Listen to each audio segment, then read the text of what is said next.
What up, guys? Today I want to talk about the problems with cosmology power scaling. And I'm just going to talk about two debate arguments that I see people use to kind of either overpower certain characters or underpower other characters, depending on the size or the scaling of the cosmology as a whole when it comes to these different franchises. Now, these two arguments that I'm going to go through, I have seen quite a bit, and some of you guys might have not, but this is from what I've seen. And if any of you guys use these arguments, it's not really, they have some validity to it, but they're not as applicable as you guys may think it is. So the first two are pretty much the opposite sides of the same coin. One is upscaling the characters, and the other one is downscaling the characters. Now, this depends on the cosmological structure as a whole. We all know that different universes and different works of fiction have different tiers and scales for their cosmology. Some cosmologies are far bigger, some other cosmologies are far smaller.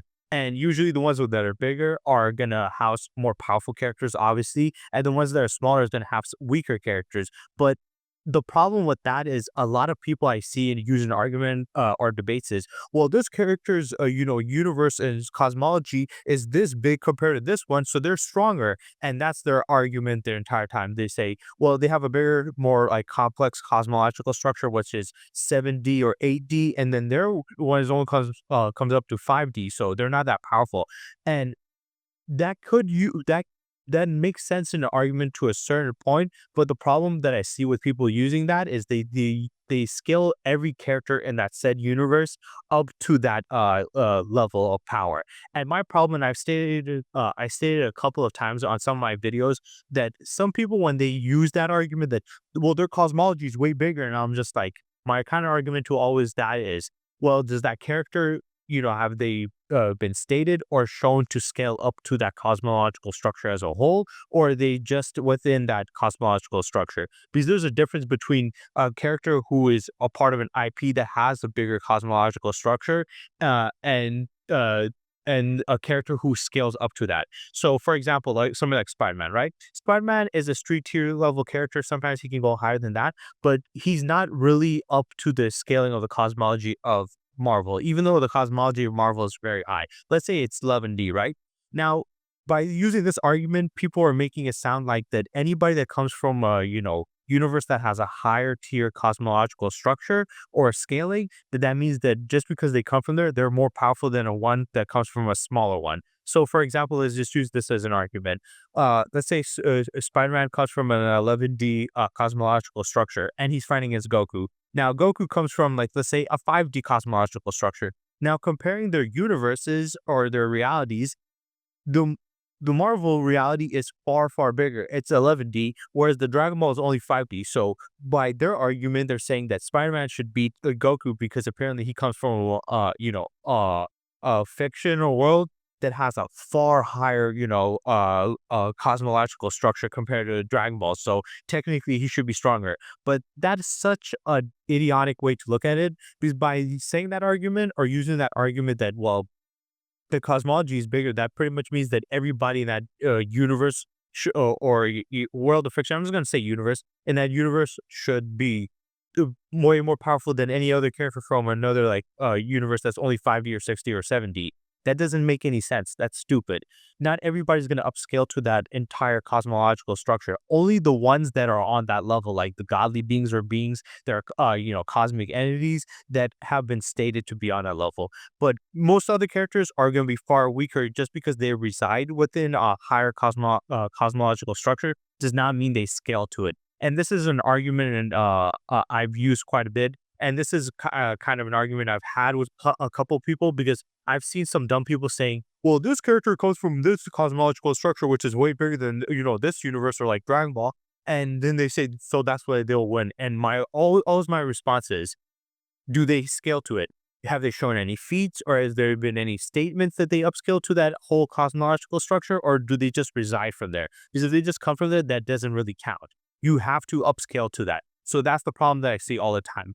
So people could use that argument for like saying Spider-Man could beat Goku because Goku's the Dragon Ball's cosmological structure is on a far smaller scale than Marvel's, because Marvel has a higher dimensional tiering. so he should be stronger than him. But that's not how it works. Spider-Man's powers and feats and what he showed is nowhere near on Goku's level of feats and power. So clearly Goku is stronger than him. So for anybody who uses this, if you're gonna try to use this argument, you have to at least prove that the character that you're arguing that's from a higher cosmological structure either upscales to that cosmology through either feats or statements, or at least somewhere around a higher range of that cosmology that would be above the other characters. So like if the other characters like comes from a 5D universe, but they're only like 4D, then you would have to prove that this character is still at least above 4D or at least 5D. So just because one universe has a bigger cosmological structure does not mean that that character is automatically going to win. It really depends on the character's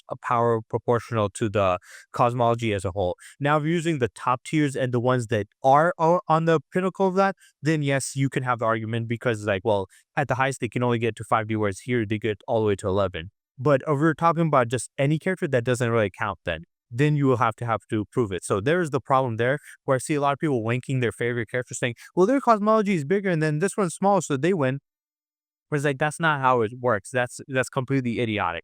So that's one big problem. Now the second one that I see that a lot of people don't talk about or mention that much is the fact that people think that just because a cosmological structure is a certain size or a certain way it's created, then that means that that character at max could only reach to that level and cannot surpass it. So like if there's a character who lives in a 5D as high as the cosmology can get, right? That means that by their logic that that's the max the power they can get. They can't surpass that because they can't surpass their own cosmology. But that's not true. You can definitely surpass your own cosmology by thinking logically and what is shown, what is stated, and through multiplication. For example, let's say Dragon Ball. Let's say, for example, like, yeah, I'm gonna use Dragon Ball because I'm a Dragon Ball YouTuber. So let's say the Dragon Ball cosmology is only 4D. Let's say it's only one universe. There's no multiverse. There's no higher dimensions. There's no higher planes of existence. There's only a single universe. And let's say at max, Goku was able to destroy this universe. At max, he would be 4D or universal, right? So at max, he would be that. Then people would argue, well, that's the highest he could ever reach. He can't get stronger than that. But then of the story progresses, and let's say Goku, as the story progresses, gets stronger and stronger, and now is able to accomplish that same feat in base. Now, meaning his base is equivalent to the max that he had prior, which was already to the max of the cosmology, right? Which would be 4D at max. But then he gets stronger than that and surpasses that and is able to destroy billions of universes. He should be well above that, right? But by their logic and thought processes, well, the cosmology is only this big. And even though logically through what we've been explaining and everything else, he cannot surpass it, even with that being taken into consideration. So even though they only have one universe and no other universes and there's no multiverse, and he destroyed that universe, but at this point, like he's at base, he could do that, meaning that he has all the Super Saiyan, transformations and the multipliers, and he gets stronger as the fight throughout the story as he progresses, multiplying his power. That technically, even with that, you cannot count it. Now that I consider ridiculous. So yes, you can have characters in, part of a cosmology which is on a smaller scale, but that does not also mean that they're going to lose to a character on a higher scale, even if they are even more powerful on their scale, depending on how it's explained in the context and stuff, right? There's more to it than just, well, this character did that next thing, so they can't surpass that. Yes, they can. So even if we have a fictional universe where there's only one universe, there's no other dimensions, there's no other realities, there's no other like universes like in a multiverse, right? If they are able to destroy that one universe in base and they have multiple transformations that have multiple power-ups and they get stronger throughout the story progresses, yes, that will be the max of their cosmology. But now, since they were able to do that in their base, meaning that they were able to destroy their entire cosmological structure just in their base, now you multiply with the other transformations and then the multipliers of them getting stronger throughout the story, they would surpass it. So it does not mean that it would only be just at that level. So you can still have a character coming from a universe which only has one universe. They destroy that one universe, but if they did it in base, they will be more powerful than a character who destroyed, like, let's say 100. Let's say for argument's sake, right? This guy destroyed that one universe. but he has a transformation that increases his power by like 1,000,000. So now he went from doing a feat that was able to destroy a single universe, but with the transformation now that's 1,000,000 times stronger. So he would be 1,000,000 times universal, far passing his own cosmological structure.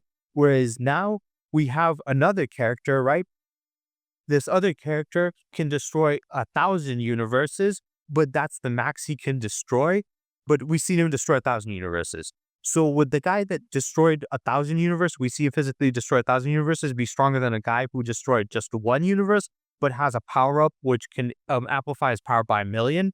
Would he be stronger? No, you would say the other guy is stronger. Yes, he hasn't shown a physical feat higher because he can't go past that physical wise because of, the cosmological structure. But logic wise, if he has a transformation that multiplies his power by by 1,000,000, then it would jump up by 1,000,000. So it will be 1,000,000 universes, even if there's not 1,000,000 universes and there's only one. So that also matters. And the reason why I'm saying this is because a lot of people use this argument against Dragon Ball, saying, well, the, they only have 12 universes while all these other ones have hundreds of universes to thousands of universes. So it doesn't even matter because at most they're like, even if you want to say they're macrocosm, they're only a couple of times bigger than the universe. But with hundreds, that's way more than like 4 or 5 or 6 times, right? But that's only simply going based off of the logic of you cannot surpass your own cosmological structure, and that just because you destroyed 12, those universes, you can't go past that with the math. But when you think about logically, if he was able to do that in base, and then has other forms that multiplies his power and gets stronger as the story progresses multiple times, he should far surpass that anyway. So it doesn't matter if there's only 12 universes. If he's able to one-shot 12 universes in base, and then multiply his power by Super Saiyan 1, 2, 3, God, Blue, and it gets stronger as the story progresses, he would not only be max at 12. So because he did that in base. Now, if he did that in max power, then you can say that. But if somebody does it at base, then you can go past that. So context really does matter when it comes to those arguments as a whole. And I feel like a lot of people just are very surface level saying, well, this cosmology is bigger and that one's smaller, so they win. Nope, that's not how it works.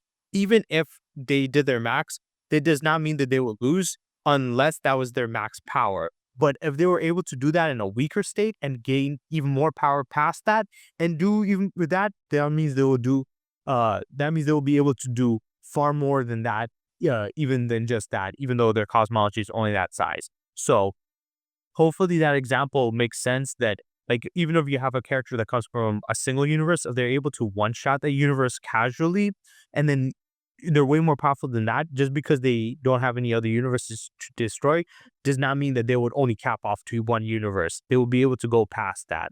So I just feel like that's kind of BS that a lot of people use in arguments. So going back to just, explaining both of them again, the first one, the problem I see a lot of people make is instead of looking at the characters' terms of power and their feats and statements, or comparing their feats in power compared to the cosmology itself, all they do is just simply power scale the cosmology, saying, well, this character comes from Marvel, which the cosmology is this high, and this character comes from Dragon Ball, the cosmology is only this high, so this character wins. But it's like, not every character in that cosmology is going to be scaled to there.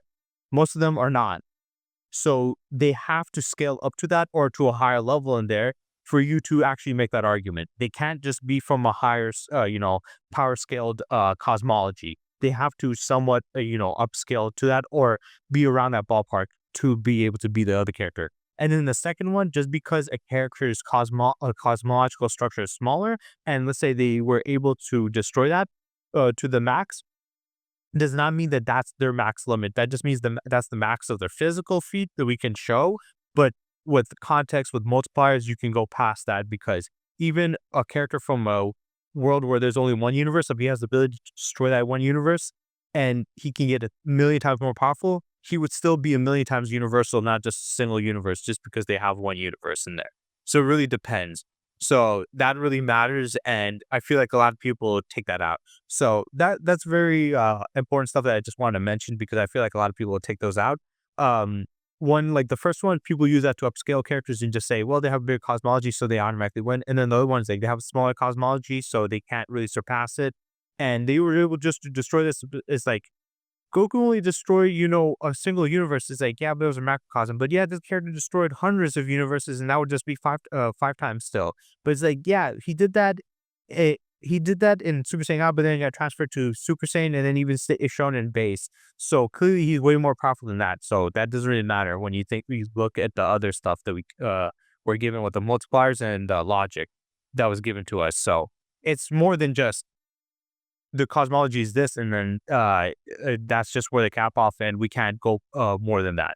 So yeah, character. Not every character scales to their cosmological, structure to the highest, and just because there's a cosmology that's on a low level does not mean you cannot surpass that cosmology. There's a lot of characters that can surpass their own cosmology by multiple times. The perfect example I can give you of a character who did this at a certain time, which they changed a little bit afterwards, was in Marvel, where you had Beyonder, where he stated he can wipe out the entire multiverse, and the multiverse was everything. There was no other dimension. He said he could wipe out the entire multiverse in every dimension millions of times over. So even though at his max of power, right, he was able to wipe out the entire cosmological structure. Some people will say, well, that would be max. He can only wipe out the multiverse one time, right? But no, he said he can wipe it out millions of times over, meaning he was even more powerful than the cosmology. Because the cosmology in Max was just the entire multiverse, the whole multiverse as a whole. But the Beyonder was even beyond that. He could destroy millions of times, even the cosmology as a whole at that time. Because, changes they give extra. But at that time, he was able to do that. So even when it comes to writing these stories, these writers acknowledge themselves that yes, the cosmology might be a certain level, but you can surpass it. A character can still multiply their power past that. That doesn't hinder them. So yeah, the multiverse was the max of everything, but he was able to wipe out the multiverse, and it was stated millions of times over. If we were to go by the other logic, that would pretty much mean that no, the millions of times don't matter. That doesn't count. He can only wipe out a single infinite multiverse by that argument. He can only wipe out a single infinite multiverse, whereas what was actually stated, it would be even more than that. It would be actually he was able to wipe out millions of infinite multiverses BC could have done it millions of times over. So yeah, that's all I had to say with this one. I know this is quite a bit of back and forth. Some of you guys might disagree with me. You guys can comment in the comment section about it. We can have a little discussion, maybe a little bit of a disagreement on that. And I know there's going to be some of you guys that do agree too, because I'm pretty sure it is absurd. And this is an argument or a topic that a lot of people don't really talk about or mention that much, but I felt like it was very important to talk about and discuss in this video. So yeah, I hope you guys enjoyed, and stay tuned for next time.